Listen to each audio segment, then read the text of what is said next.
So thank you everyone for joining us today. Hopefully everyone can hear me. If there's any difficulties later on, please feel free to text in the chat and we're happy to sort that out. But today I'm joined by three incredible scholars who are here to talk about the Indian election results. India's national elections were called last week. The results were declared last week on June 4th. And as many of you might have seen in the news, there were things that were expected, things that were unexpected about the results of these elections. 640 million voters in India turned out. This number is impressive as always, but this was actually slightly less than the record high of voter turnout in 2019. In addition, the BJP won 240 seats with 272 seats in the Lok Sabha required for a majority, which means that the BJP will be required to form a coalition with other members of the National Democratic Alliance, or NDA. On the Congress party side, Congress won 99 seats, which was performing far better than polls expected. This better performance also reflects across Congress's alliance, the Indian National Developmental Inclusive Alliance, also known as India. And there are perhaps multiple factors that have led to this shock results of the election. So in terms of our order of proceedings today, I'm going to turn it over to our three incredible scholars for opening remarks, and then we will discuss a few moderated questions before turning it over to our audience for questions and answers. So if you have any questions, please think about them and then go ahead and post them in the chat, and we will try to get through as many of those as possible later on in this session. To introduce our scholars, we first have T.V. Paul, who is the James McGill Professor of International Relations in the Department of Political Science at McGill University. He is also the author of the recent book, The Unfinished Quest, India's Search for Major Power Status from Nehru to Modi. We also have Shruti Kapila, who is a professor of history and politics and the co-director of Global Humanities Initiative at the University of Cambridge. And we have Adnan Naseemullah, who is a professor of international relations at King's College London and the author of the recent book, Righteous Demagogues, Populist Politics in South Asia and Beyond. So thank you three so much for joining us. We really appreciate you taking the time. And in terms of opening remarks, I would love it, TV, if you could go ahead and start us off.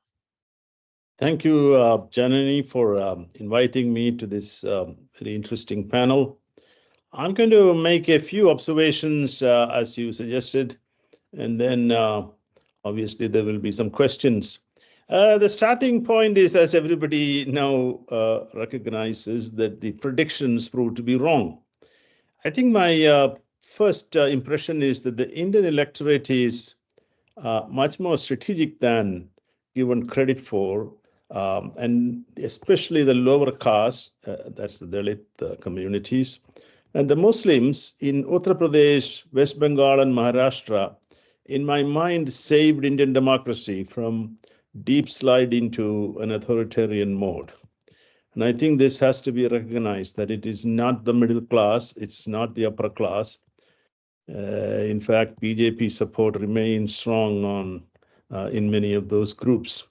So Modi's performance, propaganda campaign, there is some approval among that latter groups I mentioned.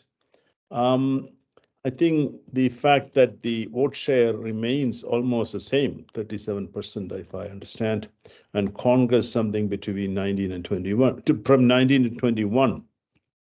So the strategic alignments that the party, the opposition parties made definitely made a big difference. I think Rahul Gandhi's also his two long marches, or padayatras as they call it, helped connect with some of the electorate in those states. But I think the major reason from my vantage point is the lopsided economic growth that India is witnessing. You have if reports are correct, 7 to 8% growth, but it's missing some 60% of Indians.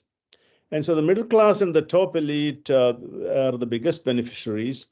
As you can see, India produces the largest number of billionaires every year now, according to, in Asia Pacific. But Modi and even previous Congress governments, led Congress governments, tried to solve this problem by giving large-scale welfare payments, cash transfers. But I think these are bombs. and the unemployment has not changed, especially for the youth in the rural sectors. And so there's high inflation. And one thing to notice that there's rising expectations among the poor and the lower middle class. These expectations come out of the fact that they see India is growing, India is doing very well, but they are not. So it is a question that none of the politicians seems to quite comprehend. And they're compensating that with rhetoric and all kinds of ideas. So Brian Modi was successful. Obviously, opposition was divided, and I think, and the idea that Modi tried to project, that is India's stature has improved under him. Of course, there is a 78% approval rate for that. I think I'm curious to know who the people that were interviewed by Pew, for instance, the survey, and I'm pretty sure that's the middle class or the globe-trotting diaspora or whatever. It's only a segment of the Indian population was probably even interviewed. So the point that is favorable geopolitical conditions are giving India a stature, and it is playing the so-called multi-alignment strategy. That strategy has obviously some benefit to show that to the public, the middle class, that India has risen. In fact, that's the topic of my book, that it has risen in a very truncated fashion. And thanks to the particular geopolitical position we are in. This could change because geopolitics never stays the same. After some time, things would change. But it is an opportunity whether India can really come out of its second-ranking role it had been playing all this time. So I think the big challenge for Modi and all the state governments would be to do what to do with this lower segment of the population. I think the biggest problem is India has never become a developmental state, as Korea or Japan or Southeast Asian states. They haven't put the money where it really is needed. That's education, healthcare, and rural infrastructure, and of course, driven by an industrial policy that would bring jobs and increasingly services too. The reason is that India's, so the point is you have something like historically 2% of the GDP went to education. Out of that, 1% to the higher echelons like the IITs, IIMs, and 1% to mass education. Modi government has increased a little bit to 2.9 now. In fact, it has come down a little bit in the last budget. Instead, they're giving cash transfers, $800 million worth of transfers, cooking gas and all that, in a more efficient manner, direct transfers. That is not going to solve the problem of this rural youth, especially. They need quality training, education, skill sets. None of that is given, and even healthcare is not given the attention. So India is growing, but the Indian population is not showing the signs of it developing great power or major power. It will look like a highly lopsided major power if they don't take corrective measures.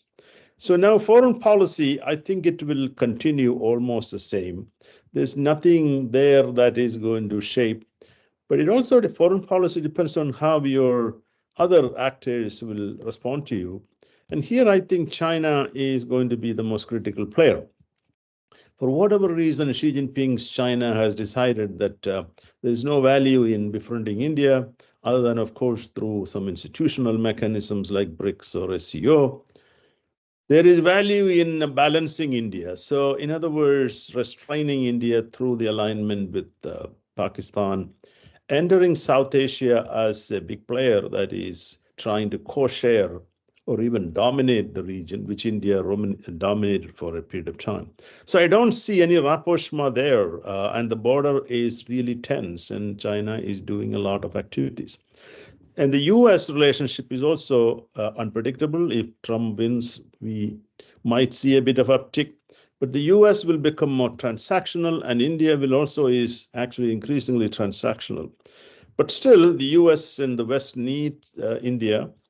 India may need them more if there is a border clash with China. So I think the key is how India will come out of this emerging international order, as well as whether India can hope to prevent a China-Russia alignment and the US recognizing China as the G2 or a kind of bipolar order, which will not happen easily. So all this shows that strategic autonomy will play a major role, as India just signed a treaty agreement with Iran on the Chabahar port deal, and that it may actually continue because of China's increased activism with BRI, CPEC, and as well as engagement in the Indo-Pacific, Indian Ocean. And I do see that India's rise is likely to continue, but the point is its impact on domestic politics is rather divided among the population. I mean, the lowest ranking people really don't get that much out of it.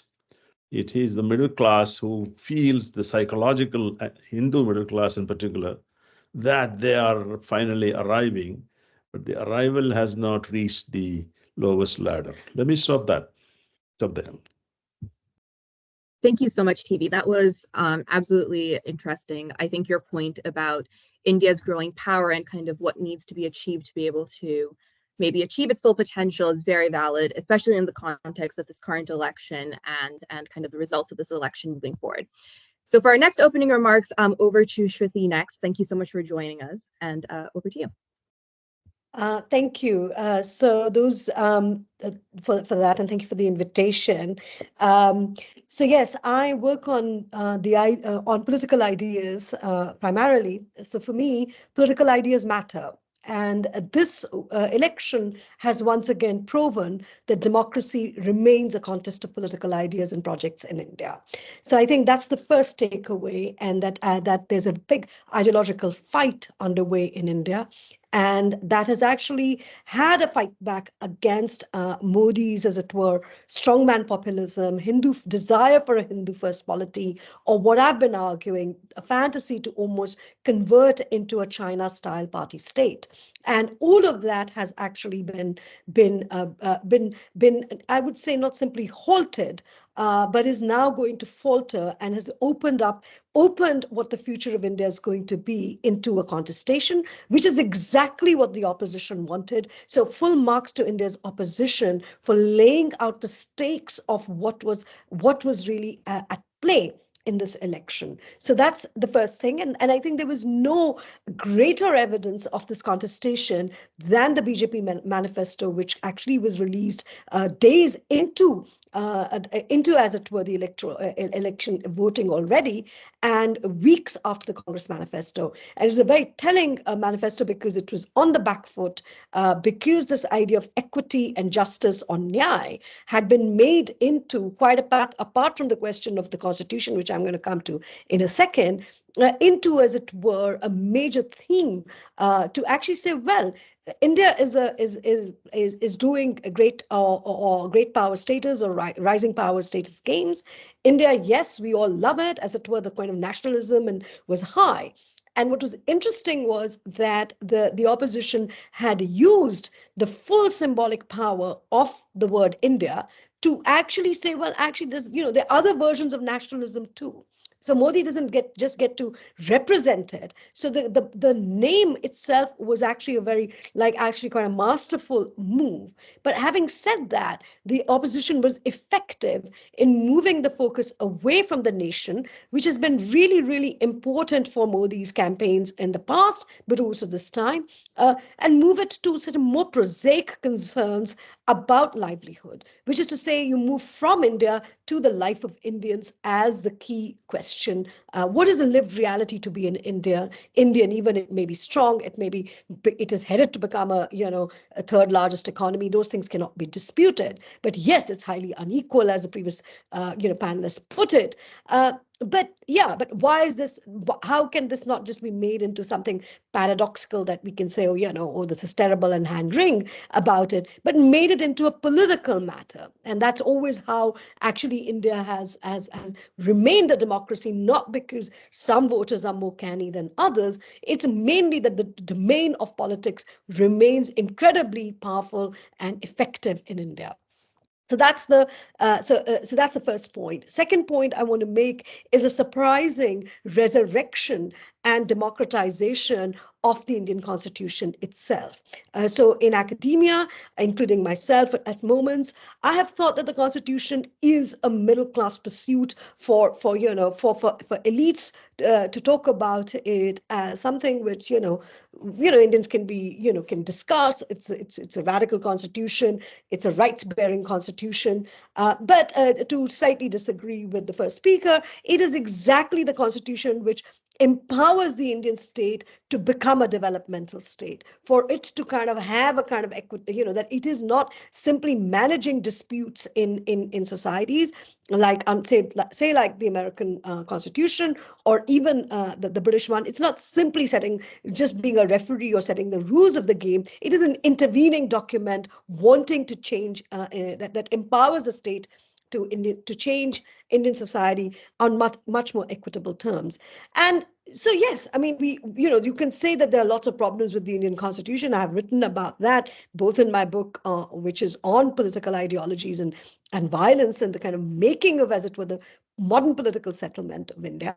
But I think what is interesting was that how emotive and symbolically charged it became it became, as it were, a major actor in the electoral campaign. So Rahul Gandhi, the leader of the opposition, was repeatedly taking it, holding rallies, but also in reels, holding a constitution and saying, well, this is really what is at stake. Because if were the BJP to come and get, as it were, a 400+ majority, which is what the famous slogan was, 400 par, or the brute majority, then the ruling party gets, as it were, the mandate, because the Indian Constitution empowers the parliament with 2/3 majority to change the Constitution. You can change it, unlike the American one, by the sheer number in parliamentary majority.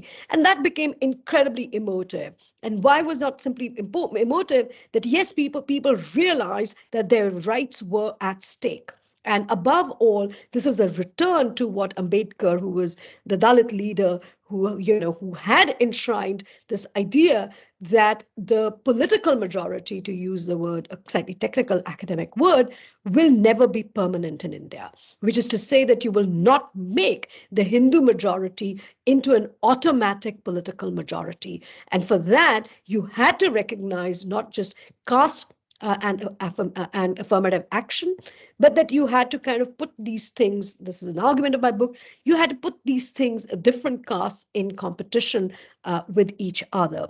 Which is to say that the Hindu community was not just simply unified, and that may or may not be the case, but it cannot undo that the idea of a minority was returned back into the Hindu question itself. So there was a triangulation of what a minority in India was, which was not simply Hindu Muslims, but also caste minorities became very, very influential. And is the radicalization of this principle that this election has shown, mainly because, and this is the third point, there's been a shakedown in the party system of India. And because you've had, in the long history of India, you've had obviously the Congress party, which seamlessly converted itself from a party of, as it were, protest to a party of power for about 30, 40 odd years of the first independent.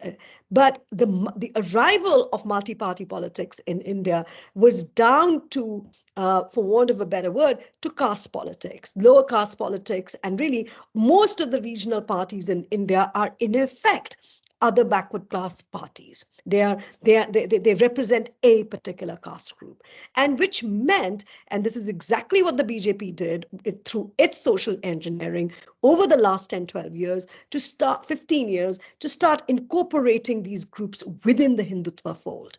And that, again, has been undone precisely because the opposition coalition is once more not just a kind of federated coalition, but it is also a coalition of many social classes and groups, Muslims, minority Muslims, but Dalits, whose their own party is in crisis. I mean, we can take questions if it is required, but that the constitution then thirdly became the vector or the instigation to create a new social coalition for a kind of democratic front against what was majoritarian authority-driven personality cult of Prime Minister Modi. And then the final point, therefore, now is what next for India, and where does this go? I think it shows that in one of the columns I have written that India was certainly an innovator, an early innovator of strongman populism that came to dominate the century. Modi precedes Trump, for instance. I mean, Trump, you can easily make, the case that Trump has maybe learned from Modi, especially in the way in which social media and direct communication with the audience with the voter was instituted, or the fact there's a kind of dismissal of the organs of government, most importantly, the Supreme Court, and so on. So I think what is interesting is that India is also now, you could say, leading the charge again in putting an end to strongman populism. And that, I wouldn't go as far as what an analyst elsewhere said, that, this has become a little bit more normal. Politics has again gone back to its kind of old normal kind of politicking in India.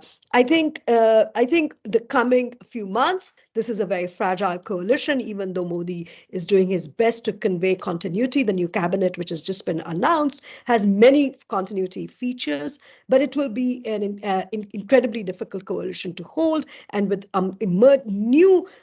with federal elections in the winter again, state elections in which the BJP will be on the back foot, this is going to be a long term. This has done what no one thought could be done to Modi, which is to actually set him up as a leader who has to be just one among many. And that's really cutting him down to size. He's going to have to, because it's really, he is the exceptional figure in India that only he doesn't know how to work in a coalition. Because first as a chief minister and then as a prime minister, he has, used, as it were, his own authority as a style of government. All other political leaders and India has been accustomed to coalitions prior to that. So I would say that is, and finally, I think I would agree with Paul to say that yes, there will be continuity on foreign policy. What is interesting is that the people who came to the ceremony to anoint, as it were, to celebrate yesterday's ceremony, was a neighborhood was invited, barring Pakistan, and the neighborhood showed up. I mean, Sheikh Hasina, Prachanda, Vikramasinghe, they were all there. Even Maldives, with which India has had a very, very difficult relationship. So I think it's going to be interesting that that there's been some move made to speak about, as it were, the neighborhood, which has been slightly relegated of late in Indian policy discussions, because it's been very much about the great game in the in Indo-Pacific and the story with China. But I think there is a fair amount of, I would say, continuity, but I would also see a consensus across party lines on the nature of managing the rising hostilities between the big two, while maintaining relations with Russia as a way to manage China. I think bilateralism is not on the anvil, and so it doesn't matter. I mean, to kind of make a final point in response to Paul's point, that it's not that India needs the Chinese for its border dispute, because, as you know, in Galwan, India refused to discuss it in any forum, or even that. I don't think that is the issue. I think the issue really is that the great power game has changed dramatically, and as a result, alliances have shifted quite apart from India's own set of relations, which have undergone a fair amount of change, be it Israel on the one hand, and Southeast Asia on the other. So I'll leave it there. Thank you so much, Shruti. I think your framework with regards to the Constitution and getting that into the discussion, I think is very valuable for the discussion that we're going to be having here today. And then over to Adnan for your opening remarks. Hi, yes, thank you very much for inviting me. So I think I'm going to be maybe a little bit more prosaic. I'm going to talk sort of from what Shruti was started with, which is the sort of party systems or party politics perspective, but also bringing in political economy a little bit later on. I suppose the way I think about this election is not necessarily about two dueling national narratives, but rather one of a very aggressive, very centralizing cultural nationalism that Modi was putting forward and is part of the BJP, versus kind of a return to what we've seen before, which is the sort of predominance of more local, state-level concerns. Shruti, I know but I mean, so we'll just start with the fact that, I mean, as TV Paul has just mentioned, I mean, the Congress only received about 1.7% more of the vote. So the vast majority of the kind of failure of Modi to capture a majority and then the success of the opposition is coming from, as Shruti was mentioning, state-based and in many cases caste-based parties. But so to go back a little bit, Modi came to power in 2014 in a true and honest populist moment, because essentially he is, as we all I think know, we know him to be a born and bred Hindu nationalist, someone who was from a very young age a member of the Rashtriya Swayamsevak Sangh, the RSS, and then moves over to the BJP, was an ultimate insider to that political party. Now, that political party from the 1980s until Modi was elected, received about 20% of the vote and managed to win elections as part of a much larger coalition of the original NDA in 1998 and then again in 1999. Modi changed the calculus because he managed to get a full majority and 31% of the vote. So that's, again, 11% difference from what the BJP was doing sort of really at its height under people like Atal Bihari Vajpayee.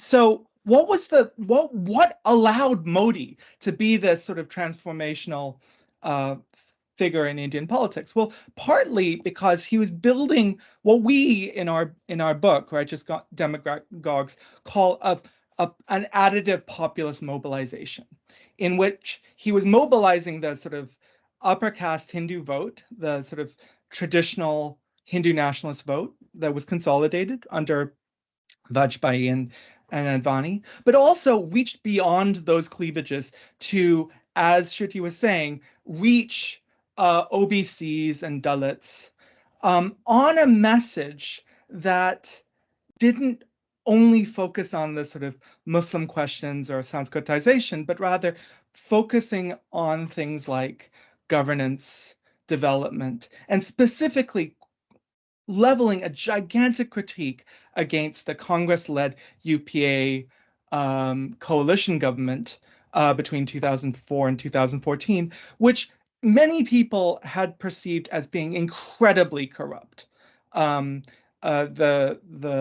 leveling of the charge of the Parivar Shahi, right? This is the rule of the family, the Nehru Gandhi family, and that Modi was the sort of humble figure who would come as the night watchman, the chokidar. He will enforce the rules, he will protect people's opportunities, all of this. And so he gets voted in 2014 with this mandate to essentially transform politics and try and undo some of these sort of deep inequalities and structures in the system. And a lot of that is actually to do with identity politics, and especially to do with people who did not join, who were not sort of incorporated into the kind of patronage structures of the major political parties that were part of coalitions at the state and national levels. 2019 comes around. 2019 is much more of a kind of a visceral, muscular Hindu nationalist election coming out of Pulwama and Balakot and this kind of confrontation with Pakistan. Many more much more emphasis on the sort of Muslim question, identity politics, Hindu nationalism, but also at a time in which actually the Congress and opposition parties had completely collapsed. And so therefore he managed to hit this really high watermark of 303 votes. Now, fast forward to 2024. As I think TV Paul mentioned, as Shruti mentioned, is really that we're facing kind of anti-incumbency at a moment in which a lot of people are struggling in terms of livelihoods, especially to do with employment, especially to do with food prices. But to really understand the sort of outcomes of this election, what we need to do is, and I'm sorry, this is a sort of a Lokniti CSDS trick, which is that if you really want to understand Indian politics, it's sort of like the American system. Understand 6 states, and those states are Tamil Nadu, Andhra Pradesh, and now Telangana. There used to be one state, West Bengal, Bihar, Uttar Pradesh, and Maharashtra. Tamil Nadu and West Bengal basically are states with very powerful state-based parties that even though there was significantly more votes for the BJP, didn't actually manage to get any seats, really, many seats at all. On the other hand, you have Bihar and Andhra Pradesh and Telangana, which are essentially dominated by BJP coalition partners, the Telugu Desam and the JDU, the Janata Dal United. So they're on sort of the NDA, if not the BJP camp. And then finally, the UP and Maharashtra together have led to Modi losing, what is it now, 43 seats. So that's basically most of what he lost. And we can talk a little bit about sort of the Western states, Rajasthan, and then Punjab and Haryana, if we want to talk about that in Q&A. One of the things that's interesting about both is that they are products of very specific state level politics. In both, what we've had is increasingly unpopular BJP state level leaders. Yogi Adityanath has basically been running a kind of a police state in Uttar Pradesh. In Maharashtra, the BJP basically forced 2 parties to split to create a coalition that allowed them to sort of dominate by splitting the Shiv Sena between Uddhav Thackeray and Shinde, and then splitting the NCP between Ajit and Sharad Pawar to create sort of a kind of a coalition government in that state.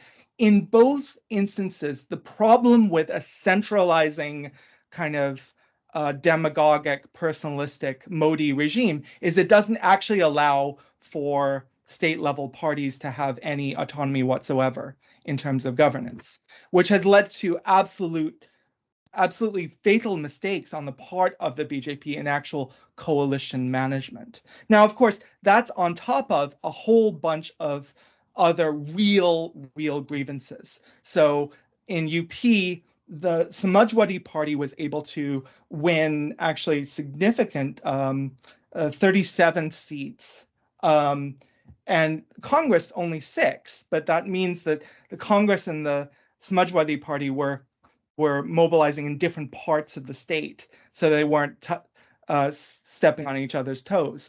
At the same time, the BSP, the major Dalit party, because there was a perception that they were close to the BJP, actually meant that some of the major Dalit voters, especially from the Jatav Chamar sort of group, started voting for the Samajwadi Party, which never happened before. Which is one of the reasons why the BJP wins 33 seats rather than 62 in Uttar Pradesh. And again, in Maharashtra, it's really, really complicated, but it basically leads to the rise of the outgroups of the Shiv Sena and the NCP winning significant seats, as well as Congress. So all of that means that Modi and Modi's BJP mobilization got dragged in to the very, very local level in terms of discontents and grievances, in terms of agrarian distress in places like Maharashtra, when you've got onion farmers and you've got 40% duties placed on onions. When you've got, of course, farmers' protests in the northwest of India, which is quite significant in terms of mobilizing people based on local grievances, whereas what Modi is doing is trying to essentially transcend the local and the regional, and constantly talking about the national, and constantly bringing up Muslim themes and things like that. The last thing I'll just say, in terms of political economy, is that I think this conversation about the developmental state is kind of interesting, because in fact, India had tried very hard to establish state-led developmentalism under the Nehru period. It was just a little bit early and not very successful relative to these sort of exceptional cases of Korea and Taiwan. But really what liberalization did was it completely fragmented both the sort of the political economy, which led to certain people being incredibly wealthy. So when we think of Adani, Ambani, a lot of them are products of liberalization in the ways in which oligarchs got created during that period. What Modi was essentially doing in 2014 and has continued to do is to try to nationalize a certain aspect of what he would consider the Gujarat model, which is to absolutely centralize control over everything to an incredibly tight circle of technocrats, economists, and policy advisors for his own purposes. And that includes, of course, kind of favored industrialists. So that's one of the reasons why we've had so much money going into major infrastructure projects, which is really great for the Andanis and the Ambanis, but isn't actually leading to employment and the sort of distribution of wealth.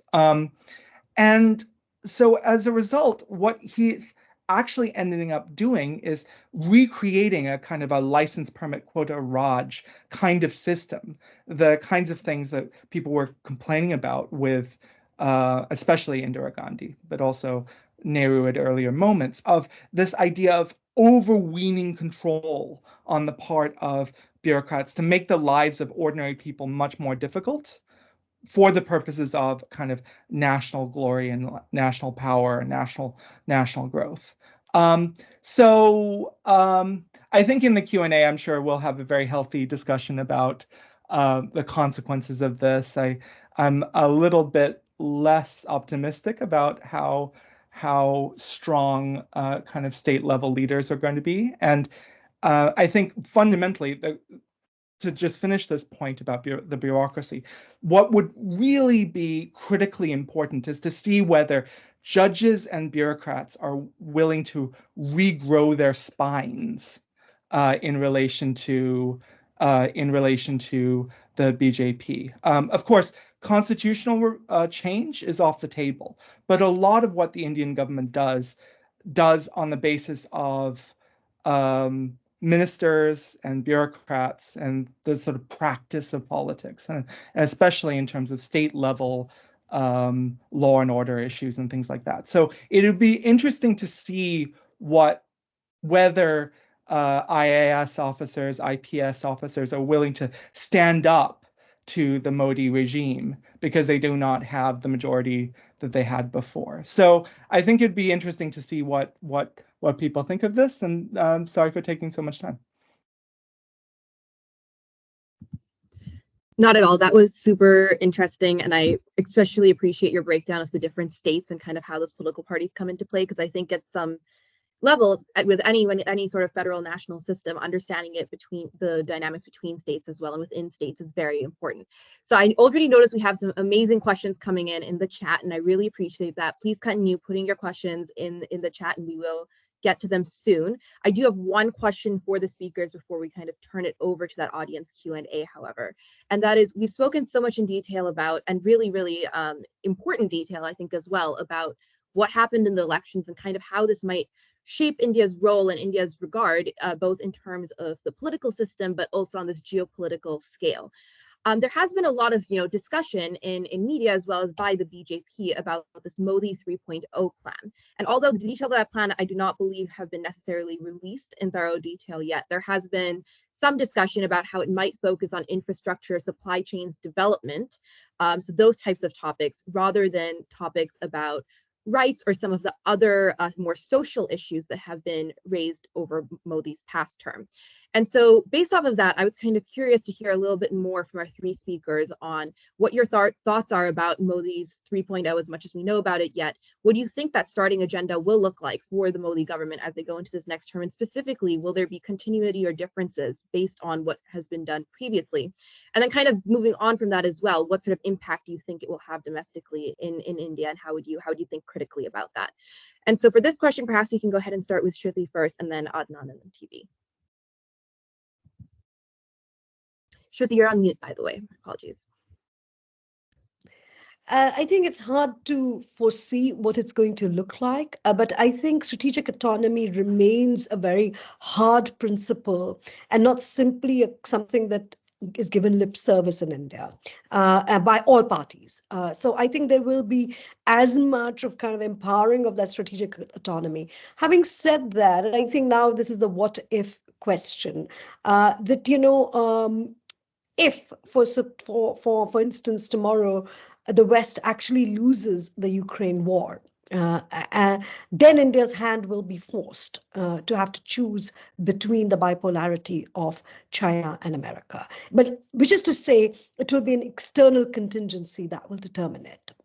Because as far as India's managing of China is going, it will continue in the same way that, yes, the official line is that these are not normal relations. India is going to try and not decouple, but it's going to try and move down as much of the kind of imbalance it can. It will take decades, but it's going to move the direction, the arrow of a direction in terms of trade. So I think in terms of foreign policy, more of the same, I would imagine. And I think, as you rightly pointed out in your own opening remarks, Janani, that I also think that what happens in America, who enters that office, matters. That I think the Trump-Modi connection is one that we all know is of a personal nature that goes beyond, but I'm not sure. I mean, it's not about, again, taking a punt, or maybe the government will last for 5 years, but it's just got too many pressures on it to kind of go with the iron fist with which it has been running the country now for 10 years. Thank you very much. And then over to you, Adnan. Yeah, so this question about supply chains is fascinating because, I mean, basically, India has been incredibly successful in playing certain games of in the global trade and investment space. And actually, if anyone's interested in reading a fantastic book about the subject, Aseema Sinha wrote a fantastic book about essentially how the Indian sort of trade bureaucracy, if you want, was able to use the WTO to sort of to accomplish their own purposes. Now, at the same time, we're in a fairly hazardous moment in this respect, because, I mean, the whole supply chains, global value chains kind of literature most people don't spend that much time reading it, but one of the things is you start realizing is that it gives so much power to multinationals to decide where to place their investments, and especially at higher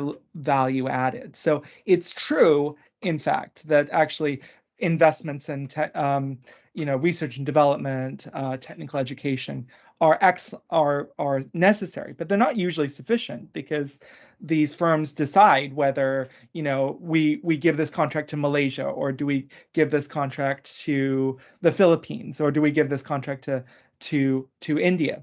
So in fact, we've been in a situation in which developing countries have been competing with one another to try and get the attention of these multinationals like Volvo, or like Daewoo, or something, or Mitsubishi, to sort of put together your cars and your computers.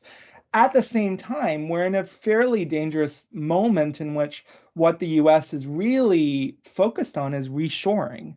So essentially taking all of the really great value-added components of international supply chains and value chains, and then yanking them back, if not to the US itself, maybe to Mexico, because if they're in Mexico, China's not going to invade Mexico like they will.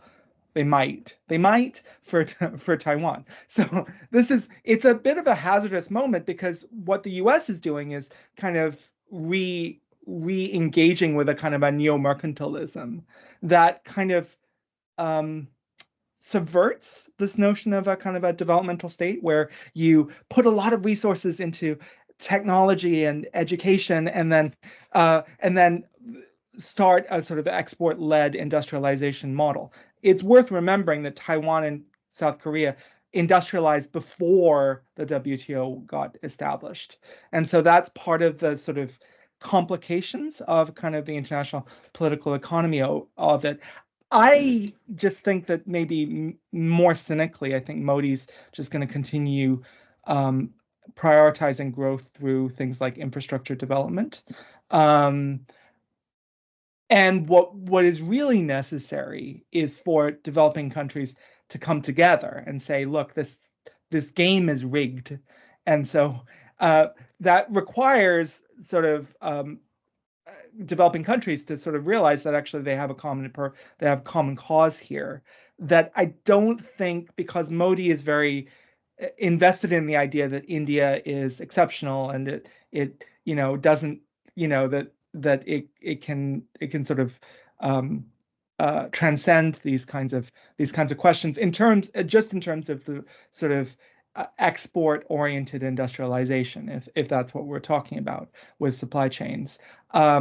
I'd be a little bit more cynical about that, but I mean, I think that those are the sets of questions that any Indian government would face at this moment. Thank you. Thank you very much. Over to TV. So that's an interesting question, but look at the regional differences here. India is not performing exactly the same way in every region. In the southern states, especially Tamil Nadu, to come to mind, has done extremely well in attracting foreign investments. Multinationals are going there. And this has a lot to do with that the southern states have done much better in human development, and a lot to do with the fact that they also are better in HDI. HDI indices often are skewed against India because of the so-called northern core states not going anywhere. So India's growth has been going on partly because of the service industry, IT, pharmaceutical, and a few MNCs coming in, but it's not helping the places where human development has been very low. And because the youth are not really trained to take care of this, and the policies of those governments are not helping, in particular rural infrastructure, connecting it to the urban infrastructure. So the rural folks are moving to the big cities, struggling with all the little jobs they get. And the other point is the women's empowerment is very weak in the so-called low developed states. So there's a big connection between developmental state, how the different constituent states pursue developmental state strategies, versus the overall growth is going on. Modi's and the Gujarat model problem is very much focused on these raw numbers. It's this idea of GDP, because that's what the world's capitalist class pay attention to. They don't have much time for anything else. And this is unfortunate, because I always think if only India's these weaker states also come out in HDI terms, India's growth will be much more than what it is today. And so if there is a concerted effort that can be done on skill development, education, healthcare, rural infrastructure, and bringing some manufacturing jobs that may affect the climate change in particular.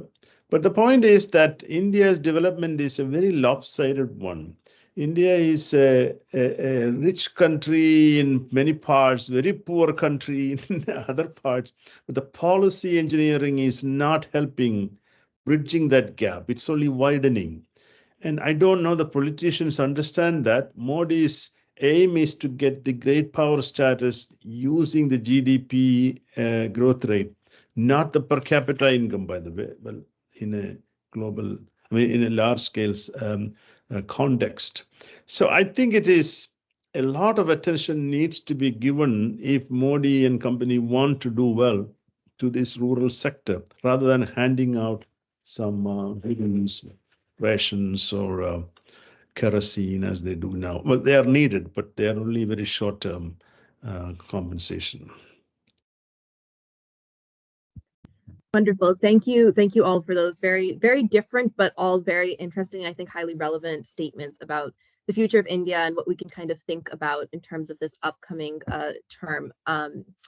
So now I'm going to go ahead and turn it over to our audience for Q&A. And the first question I wanted to ask comes from Matt, who is looking specifically at the constrained freedom of speech environment. And Matt asks, what role did the media play, presumably in the 2024 elections, and was it effective, / will now the ability of media to kind of be able to perhaps share some of those like real stories about what's going on in India be loosened? Will media restrictions basically in India be loosened post-election? So for this question, perhaps I can turn it over to Adnan first to start us off.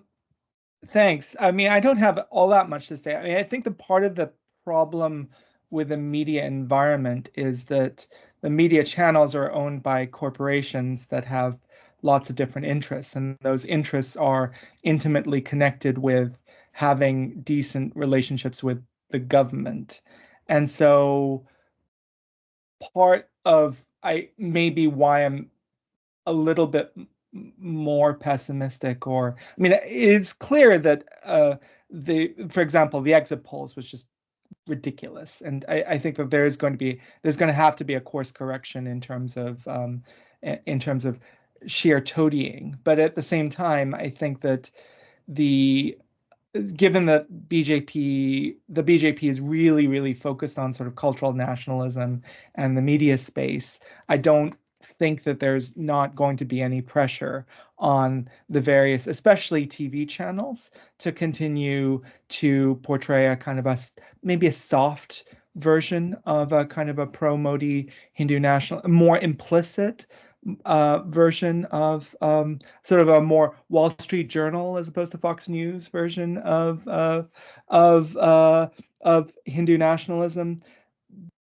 So I suppose that those are my only thoughts about that. But anyway, I'm fascinated to hear what my other panelists say about this.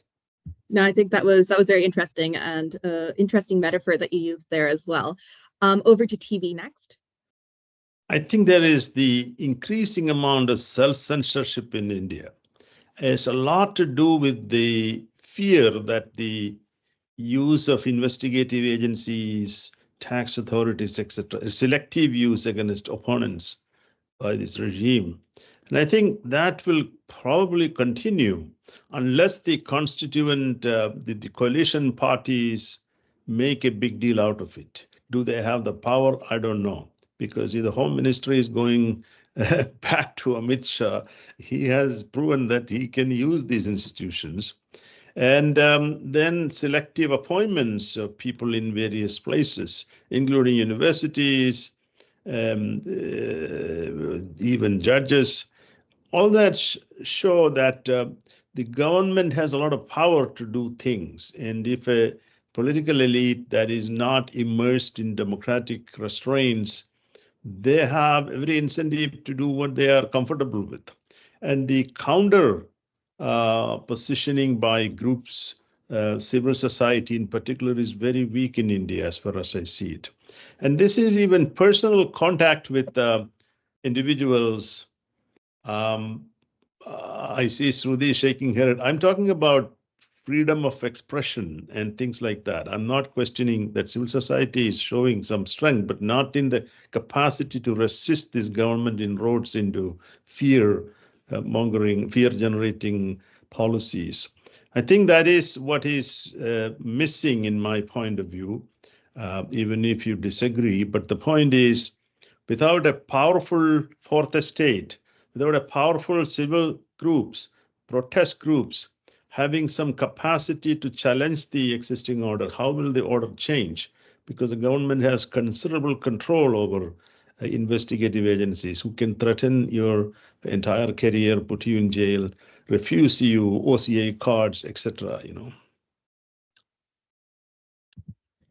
Yeah, thank you for that. And I do think that kind of critical or nuanced take on civil society is very important to this type of conversation about the role of media as well. And then over to Shruti. I know it looked like you had some comments there. No, I mean, I think, of course, it's evident and now very widely known that there has been a real erosion of rights, of freedom and liberty, and especially of the media. And the running is not simply about corporations, but the fact that the government tends to be the greatest revenue generator for the Indian mainstream media. And but this is where I say that I disagree with the emphasis of the previous two speakers, because actually things have changed, that you have seen a fight back in the system despite so much heavy power mainstream media and money deployed by the ruling party. And here I just have to mention Dhruv Rathi, the internet sensation YouTuber who basically has become a major single man YouTuber who was getting like 10 times or 20 times the eyeballs on his YouTube videos within a minute, of the minute he loaded something down, it would go into the tens of millions. So there is a kind of new architecture out there, which is not to say that it is even or it is fair, that actually whether it is the self-generated or self-funded entities or people like Ravish Kumar, independent journalists who have set up on YouTube. So the touchstone of that is not going to be you and I arguing about its emphasis. The touchstone of this is going to be that there's a massive legislation sitting on the government of India on regulation of the digital space. And I think that is unlikely now to go through, precisely because also, whether you're a critic of the Congress or not, the Congress absolutely overwhelmed the digital space with its campaigning this time. So yes, I think very unfair, very brutalized, very eroded, but a fantastic fight back, which has already changed the narrative, which allowed actually for the breakup of the monopoly of power and authority that Modi has wielded.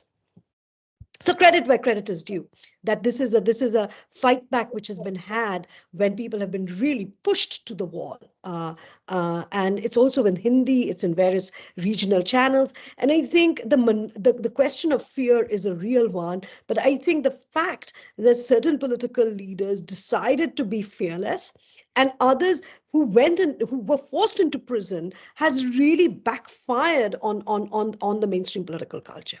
So, the fact that you arrested Soren in Jharkhand, tribal leader, Jharkhand is then wiped out of any support for the BJP, right? By the same token, Kejriwal in Delhi does not get a sympathy vote. But you can now see in the Indian Express, since my colleagues have been giving data, I'm a data fiend, you can absolutely see wherever the Bharat Jodo Yatra went, the numbers increased for the Congress. And that Bharat Jodo Yatra was in precisely to create not simply the local, which obviously matters, but to create a national alternative, which was about fearlessness and a desire for fraternity. It's a long fight, but there is now a massive fight in the system, which is also it has a now, as it were, a good starting point, because there is no absolute majority, let alone a simple majority for Modi. I just want to suggest that the Home Minister can do a lot in India.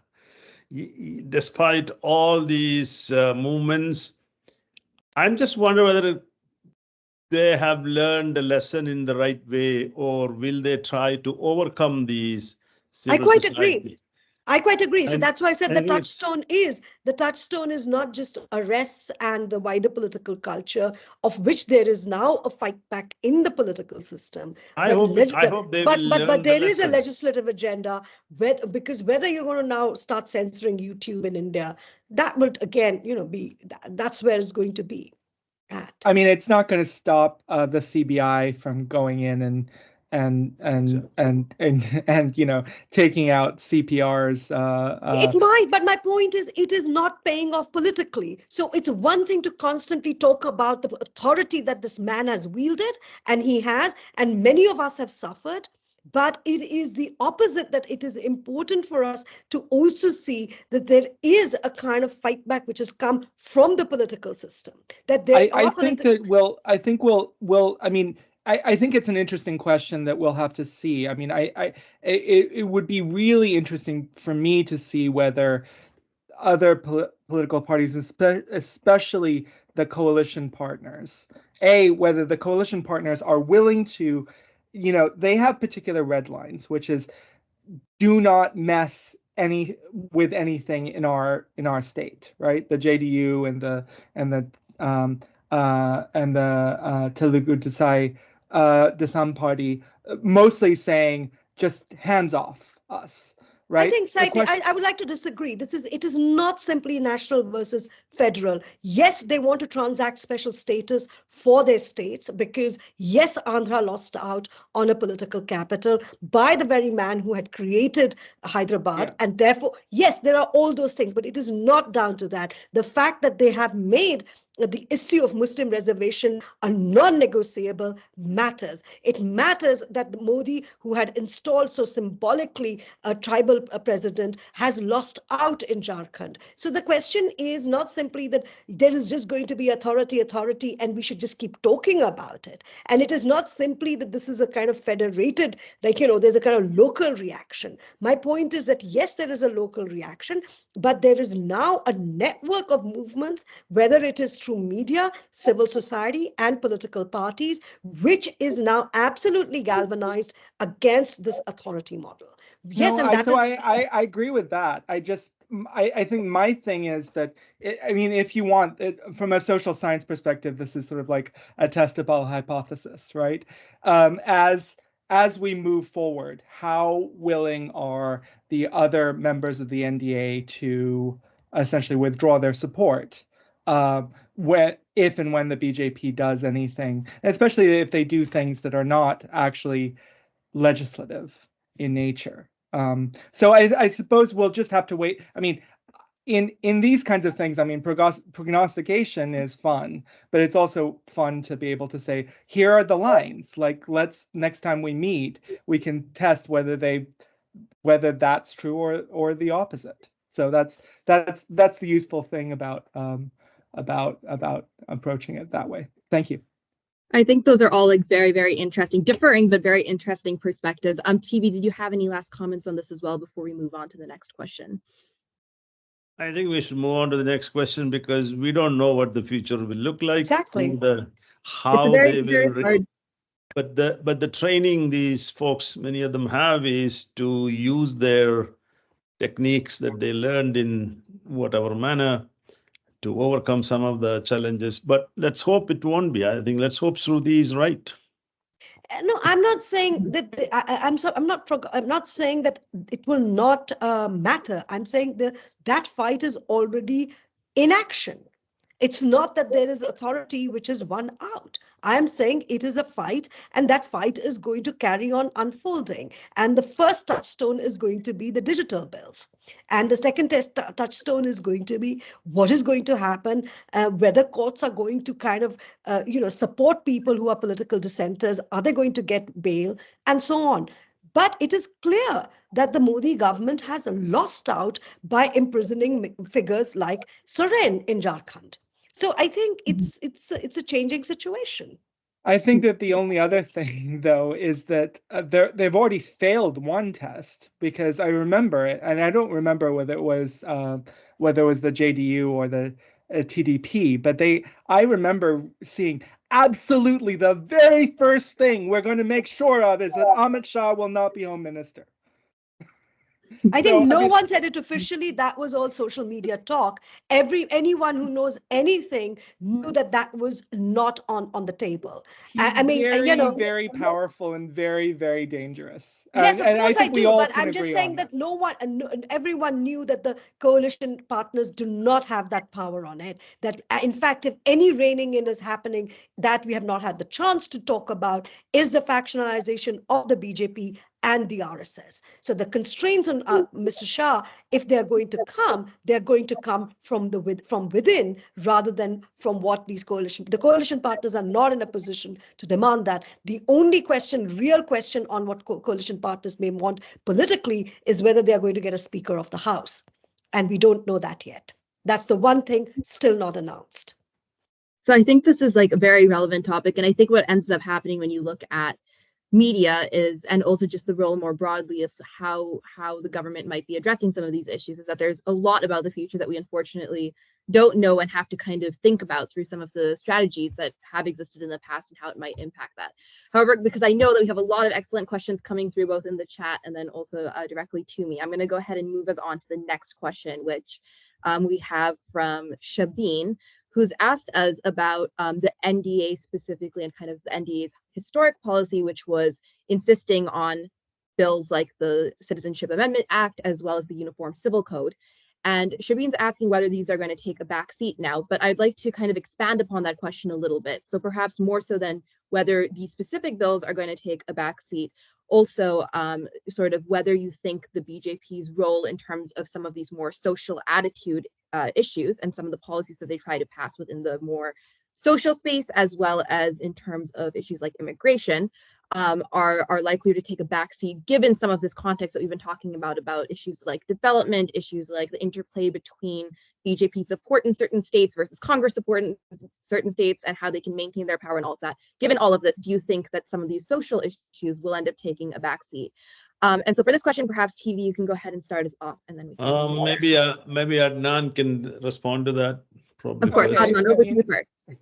Sure. I mean, I think that it's important to remember that the BJP social agenda is as much just practice on the ground, and especially practice on the ground with groups that are not actually governmental, as it is legislative in nature. So, I mean, if you think about some of the worst excesses of anti-Muslim violence in Uttar Pradesh under Yogi Adityanath was in things like the Romeo squads and the Gaurakshaks and cow protection squads and things like that. And that's a way of sort of engaging civil society in these really, really awful kind of vindications, but with police sort of looking the other way. And I could imagine that continues, that sort of the awfulness of social revolution unless and until, and I think Shruti is suggesting that we might see this, a UP government that is outside of BJP control. Similarly with BJP-controlled governments. So I would say, again, I mean, I think that there's a theme that's arising here, which is that what the government does in terms of policy, what it what it does in terms of messaging, what it does in terms of engagement with civil society and with business is as important, if not more important, than what legislation can get through or not get through. I would also say that on issues to do with the economy, I don't see the NDA restraining the government. So I could imagine a universe in which most of the legislative pushes are towards bureaucracy, the economy, the liberalization agenda, things like the farmers bills, which they withdrew in the end, but are still sort of interested in that, while sort of pursuing the kind of cultural and social agenda of Hindu nationalism outside of formal legislation. But again, this is sort of prognostication, so who knows? There's no guarantee that the India coalition will remain intact. In fact, one of the successes of Modi and Amit Shah have been to split the parties that they think can be manipulated. What makes us think that that won't continue? And the India coalition has so many parties in it that may be tempted with ministerial posts to some little goodies for their states. I'm not saying all of them are like that, but so if he can strike get some more support from groups that are now with India group, and then push some of the agenda, that is probably possible. But my sense is that at least in the immediate short term, the Uniform Civil Code or CAA may be on a back seat while they can consolidate their position, that the vote in the Lok Sabha or the seats in the Lok Sabha in terms of their support. But I agree that Adnan's points that some of the big ticket issues on economy, I think growth is something all the parties seem to like, but the difference is how distributional policies take precedence over pure growth idea only. Yeah, just so I don't disagree with anything here, but I think it's fair to say that UCC will now be a very difficult proposition because that is on the manifesto. That's the only big cultural topic on the BJP manifesto. So it sort of did not say anything on Gyan Vyapi or, the Varanasi temple issue, which people were expecting that they would want to amp up more of the temple politics, except that they didn't, partly already because questions of equity had come to kind of dominate their manifesto writing. Having said that, I think the Northeast is going to play a major role in the story.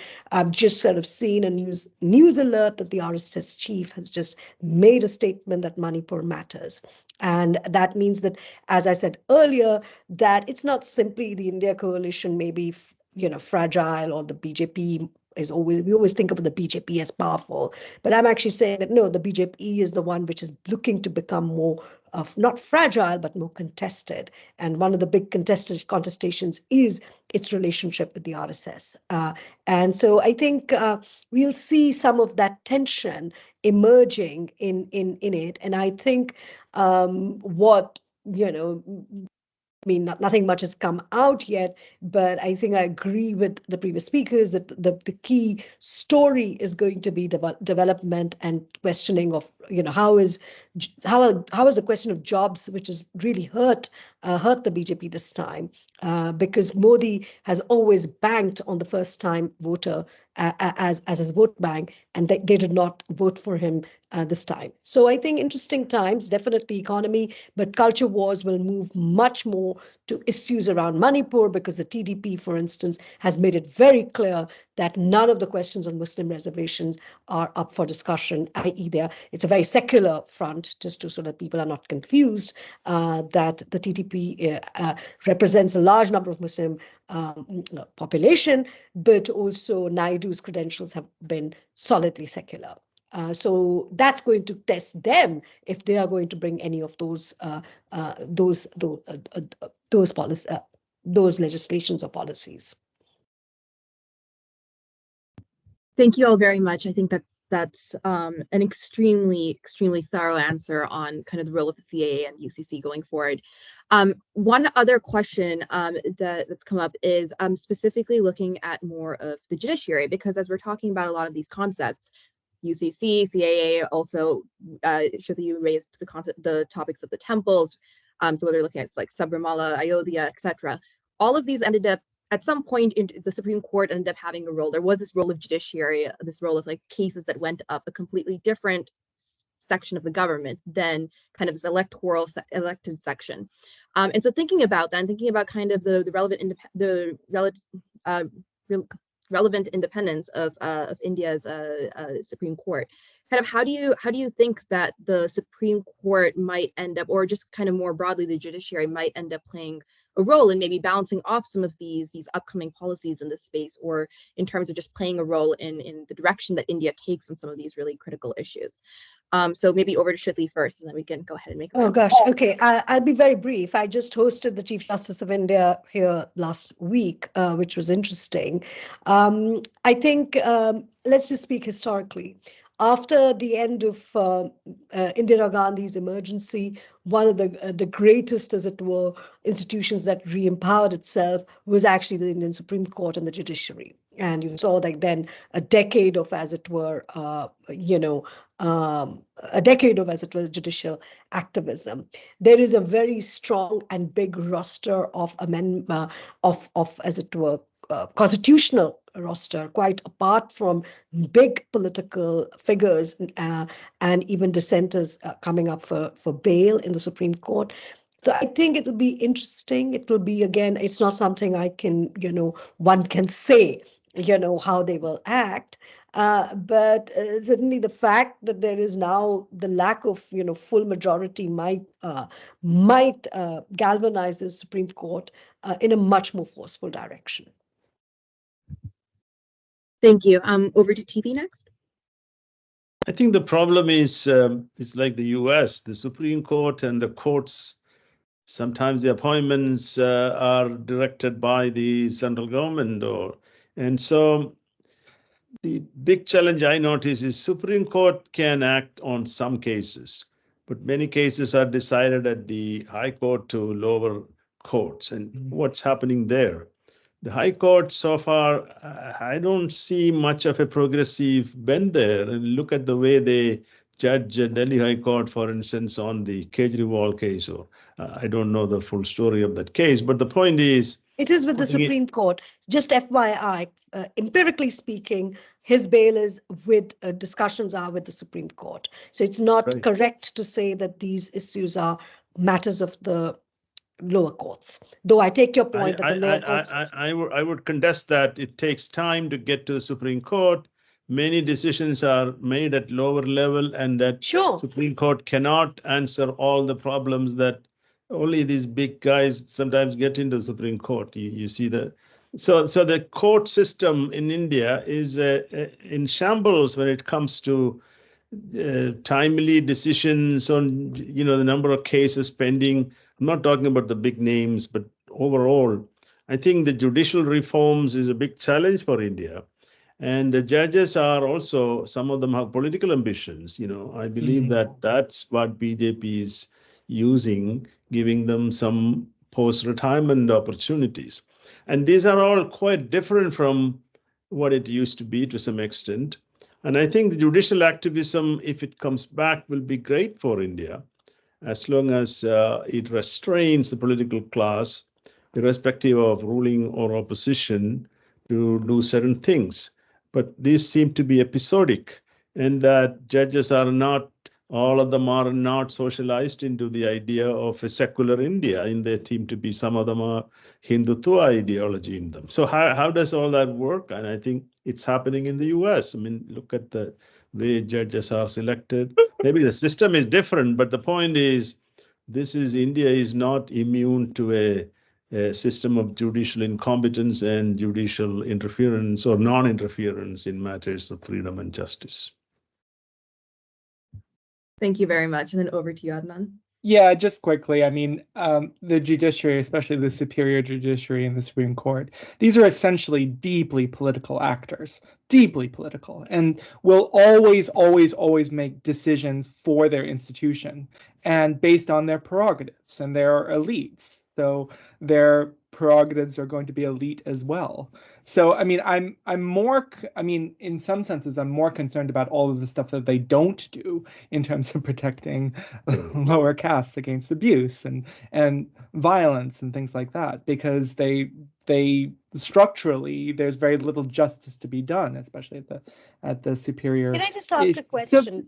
Ask a question? I mean, do you think only judges in India are elites? Aren't they elites everywhere?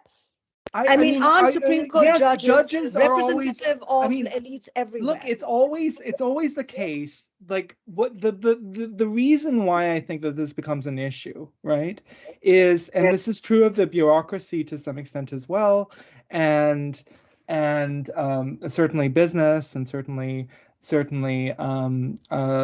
a lot of other sort of areas of Indian life. In part, the kind of Hindutva-ification, if you want, of civil society institutions, has been sort of forcing each member of any elite institution to make choices about, do they stand up or do they just go with the flow? And the question is now, I'm absolutely certain that some judges are going to make the political calculation that, for example, the BJP is a spent force. It's sort of going to decline over time, and so therefore they're going to sort of work more towards a kind of an independence or sucking up to other people, right? I mean, just like judges are judges, right? They're human beings just like academics or anyone else. Others are going to make the opposite conclusion, which is that the BJP is going to come back. It may actually have stronger power, and if I challenge them now, then I might end up in a really bad situation. And so I think we'll wait and see. I don't, but I sort of agree with TV in that a lot of essentially people who've been incorporated at lower levels into the system are more belonging to this project. And that is exactly what the Federalist Society movement did in the United States. So we'll have to see again, but yeah, we'll have to see. Thank you very much. I think that is a very interesting comparison to the US, and also, I mean, in terms of just India's judiciary's weaknesses to these types of issues that do exist, I think basically in a lot of places, unfortunately, but I think are going to have perhaps this a bit of an unfortunate impact on the way that certain cases might be decided in the future. So I know we're running close to time here, but we did have one other question I kind of wanted to very briefly get to. And so I'm going to be like, please answer this extremely briefly, and we'll just do a quick round robin on this. But we have a question on, and it's phrased like this, and then I'll just kind of add on a little bit of an element. But if you were asked to advise Rishi Sunak on, based on the Indian elections, what lesson would you give him from the Indian elections? But kind of making this a bit more broad in terms of like lessons from India for the UK and lessons from India perhaps for Canada for TV. But like if there is like one lesson that you think you can take away for upcoming elections, what would that be? And let's keep these answers very, very short. Perhaps Adnan, you can go ahead and start us off. Well, I mean, elections are surprising, right? And so don't bank on I mean, I'll just say this. I think that if I had looked at this, I would be telling President Macron not to hold this random election that'll come in another month, just because you have no idea what's going to happen. So anyway, that's it. No, I think that's a very valid point, and it's extremely unpredictable. So we're going to be watching what happens with that as well. TV, next to you. I think the problem with populism and these sort of figures is that short-term benefits need not last. And divisive policies have short-term benefits. It mobilizes certain groups, and then it disenfranchises certain others, and they can come back, bounce back as happening in India. So probably in Britain too. So one of the biggest challenges of populism is that they try to kill institutions, but the institutions hit back, because without institutions, nothing is possible in a democracy. Very important point, and I think that really relates to how defending institutions can often be defending democracy, even if it seems a bit indirect to get there. And then finally, over to you, Shruti. Just that don't take the popularity or the popular run of populism too seriously. Maybe it is time is up for the politics of charisma and strong arm tactics. I mean, I'm not saying they have won out, but they do not now have an untrammeled second decade. So I think a lot of shakedown in all mass democracies. Thank you very much. Very, very interesting as well. So I think with that, we're running on time here, but thank you again, huge thank you to our three speakers. I think that was incredibly fascinating. It was an incredibly lively conversation, got to get down into some of these really deep topics that I think have impacted the Indian elections, will impact the upcoming 5 years, and then will maybe even impact the next election in India. And so I think these are concepts that we really want to keep in mind, make sure that we keep thinking about how we can defend democracy, how we can defend institutions, how we can think through vote around the world in India and beyond. And so with that, thank you again very much. And thanks to all of our attendees. Thank you so much. Thank you for having us. Thank you.